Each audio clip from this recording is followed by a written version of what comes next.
Hola Aníbal, de nuevo buenos días.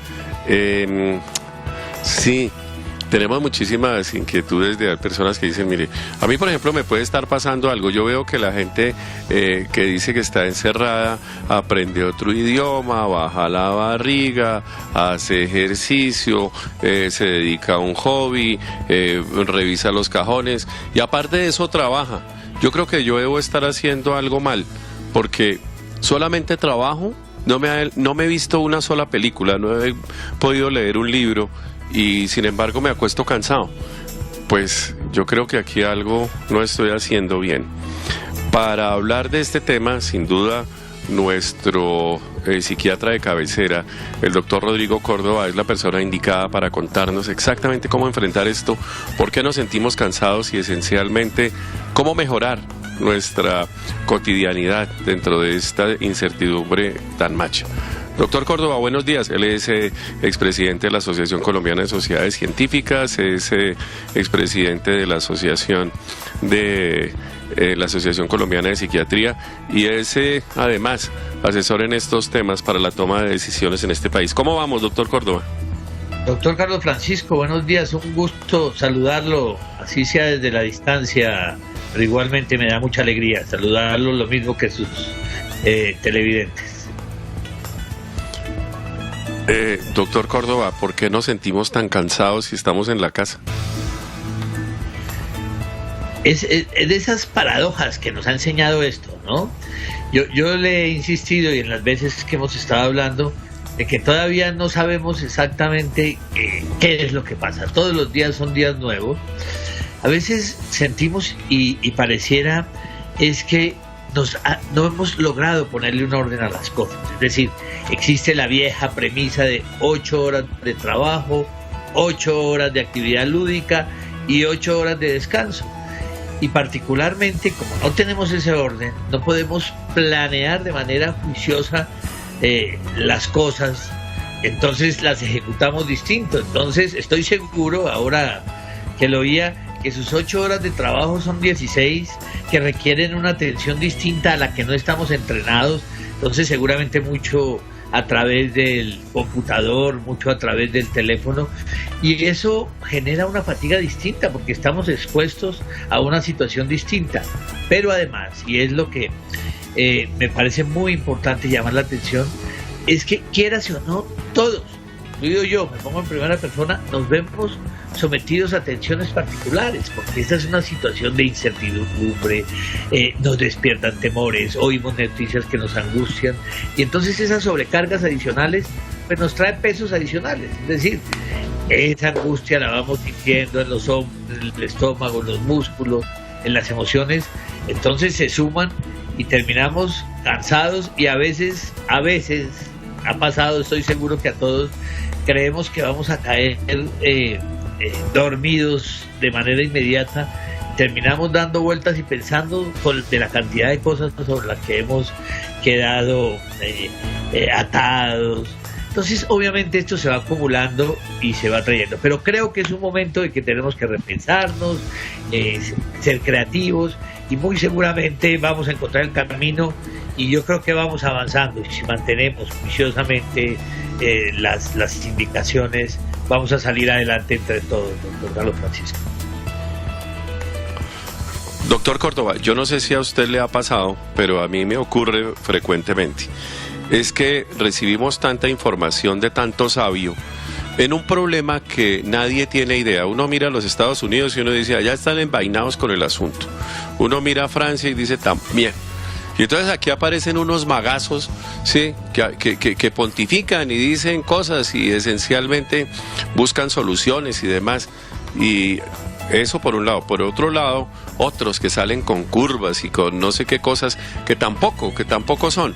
Entonces, entre tanta información, uno termina perdido. ¿Cómo hacemos para no pararle bolas a ese asunto y sencillamente centrarnos en cosas que tuvieran un poquito de calidad? Porque es que información de calidad ahorita hay poquita. ¿Qué hacemos con eso? La gente recibe muchas noticias. Ahora que estoy aquí en la casa veo a veces noticieros del mediodía o de la noche y uno ve que la gente sale con una cantidad de información. Eso es un conteo de muertos para aquí, un conteo de muertos para allá. La directora de la OPS dice, y eso que apenas estamos empezando, ¿no? Entonces, ¿cómo hacemos para tratar de modular eso, doctor Córdoba? Porque la verdad eso es agobiante. Yo creo que esa es la definición, agobiante, porque llamativamente se ha dado un proceso. Al principio no sabíamos bien qué pasaba, nos hablaban de que a la distancia, por allá lejos, pasaban situaciones que eran de preocuparse. Pero como era tan lejos, como no era nuestro, pues empezamos como a escarbar la información. Luego sentimos que las cosas estaban mucho más cerca y luego era que ya estaban aquí, timbrando en el país, golpeando en la puerta del país. Entonces nos botamos a recibir tal cantidad de información que queríamos saberlo todo, nada era suficiente y buscábamos y leíamos y escarbábamos, y luego empezamos a darnos cuenta que había información, deformación, desinformación, todo reunido, y creo que necesariamente se debería escoger primero una fuente. Aquí me informo para lo que nos tenemos que informar, por lo menos los comunes tenemos que informarnos de una cosa que nos dé datos de una manera veraz, que nos cuente cómo van las medidas, qué adaptaciones tenemos que tener. Evitar tantos grupos de WhatsApp. A mí me preocupa tantos espíritus que a veces se vuelven retorcidos, que dicen tal cantidad de cosas sin saberla, con un carácter afirmativo, que están haciendo mucho daño, a las personas, y entonces lo que tenemos que hacer es evitar ese daño. Filtremos la información de manera adecuada y quizás confirme si algunas cosas le despiertan alguna duda o alguna curiosidad. Seguro que tiene algún amigo, algún familiar, algún conocido, alguna fuente de confianza donde pueda sentirse que de verdad tiene una información veraz y adecuada.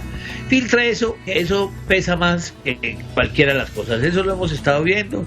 Yo creo que a usted, que lo consultan mucho, lo llaman muy seguido a decirle, pero esto sí es cierto, pero esto sí es cierto.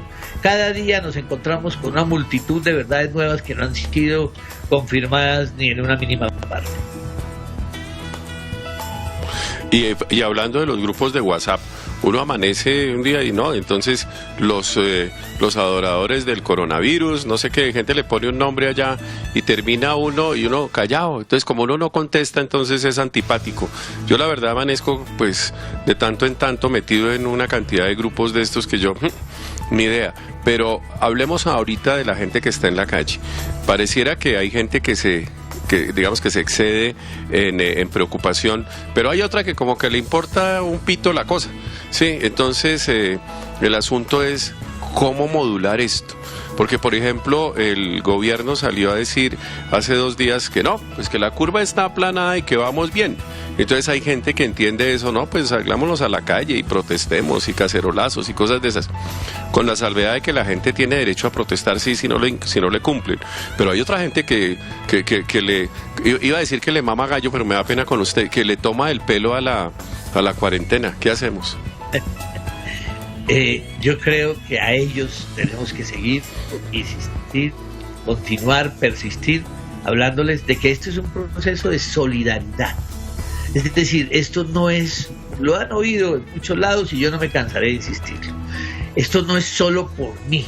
Mi acción, es posible que yo pueda decidir qué quiero o qué no quiero hacer por mí, sino es por mí y por los otros. Mis acciones terminan beneficiando a los otros, cuidando a los otros, favoreciendo a los otros.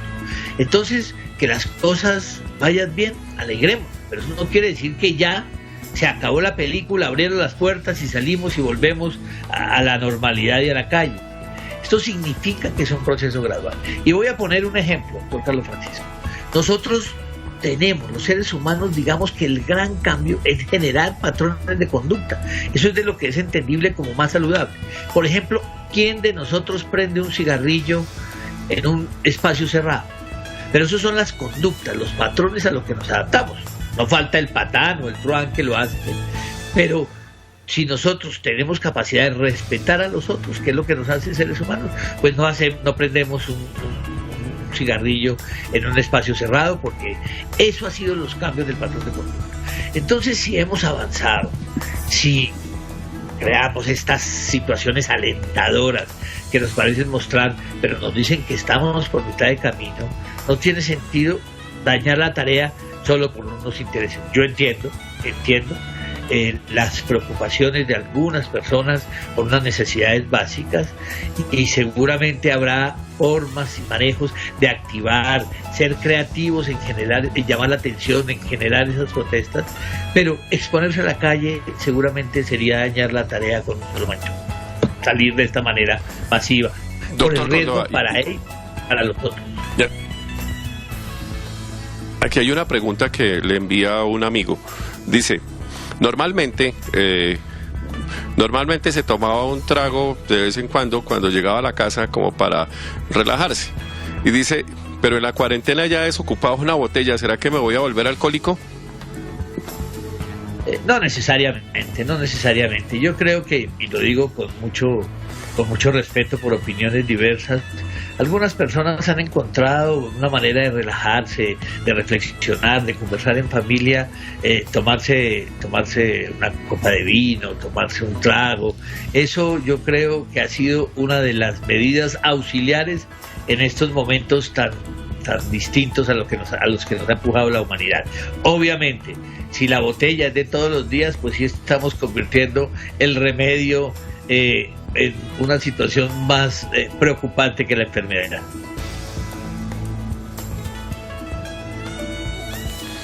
Pues, doctor Córdoba, como siempre, pues obviamente aquí lo estaremos buscando, porque la verdad esto de estar encerrado, pues obviamente requiere muchísimo de apaciguar las emociones, esencialmente forjar el carácter y por encima de todo crear hábitos y comportamientos. Muchas gracias y obviamente aquí también le enviamos a usted el saludo que se merece. Saludos a la familia también allá en su casa, doctor Córdoba. Muchas gracias, igualmente en la suya, estoy pendiente y presto para lo que sea necesario. Y es cierto, todos tenemos que reinventarnos todos los días y es cierto, para todos. Hemos tenido todos momentos de flaqueza porque es una situación nueva, hemos experimentado sensaciones distintas, a veces preocupantes, pero hay que reinventarse y seguir. Un saludo muy especial. Muchísimas gracias, doctor Córdoba. Pues así es, Aníbal. Uno veo las noticias. Ayer el presidente de la República, el doctor Iván Duque, dijo una frase que a mí me gusta muchísimo. Dijo, los que se roban la comida y las ayudas a las personas que hoy están protestando allí en la calle son unas ratas de alcantarilla. Qué bien, ahí estoy de acuerdo con el señor presidente. Ratas de alcantarilla. ¿De cuándo acá todas estas ayudas, todos los esfuerzos que está haciendo el país, un país que es pobre porque ya se lo habían robado también, porque pues aquí sabemos que esto es así, hombre, pero incluso hasta la gente que reparte el mercado primero llega a su casa a desocupar obviamente las canastas y lo demás? Eso es infame.